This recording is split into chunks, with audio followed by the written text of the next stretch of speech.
Okay, exponentials and logs are related to each other, and they're related through this thing that they are inverses.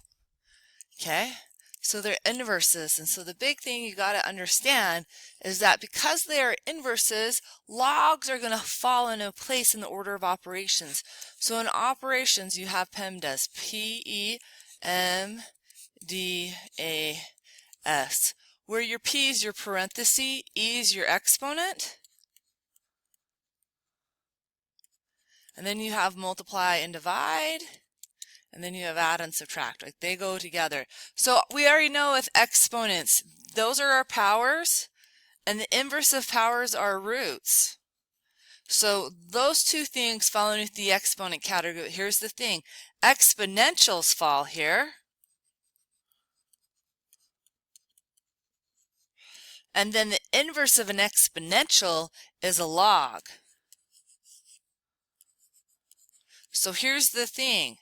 When you are dealing with exponentials and logs, those both have the same power as a exponent.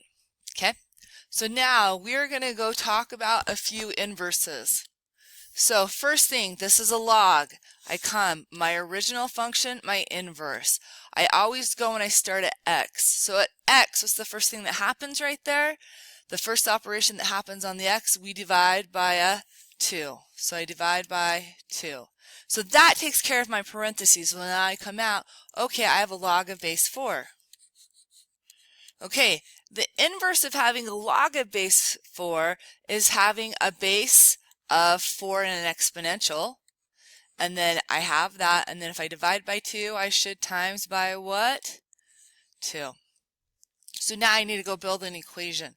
So I'm going to write that inverse notation. I need a x. I always start with an x. The first thing the x needs is a base of 4. Okay, so let's look. X. Does it have a base of 4? It absolutely does. So now I need to times that whole thing by a 2. So when we times, we like to write it out front. So it's going to be 2 times 4 to the x, and then that is my inverse. The next one, I have f of x is equal to 2 times 3 to the x. This is an exponential equation. So then I need to come and I need to talk about my order and my inverse. My first thing, I start here with the x. First thing that happens on it has a base of 3. That's taken care of. And then I need to times it by a 2. All right. That's pretty clear, so be careful, guys. That has a base of 3. A lot of times we think that it's just timesing by 3. It's not. So it's a base of 3. So here, I times by a 2. I need to divide by a 2. If it has a base of 3, I then need to have a log base of 3, right? So come on over here, writing the notation to indicate an inverse, and then I start with an x. Okay, the first thing that has to happen to that x, it has to divide by a 2. So I'm dividing it by a 2. And I'm going to put parentheses around that because this is the next thing I know. It needs to have a log base 3. So I'm going to go log base 3. And then that would be my inverse.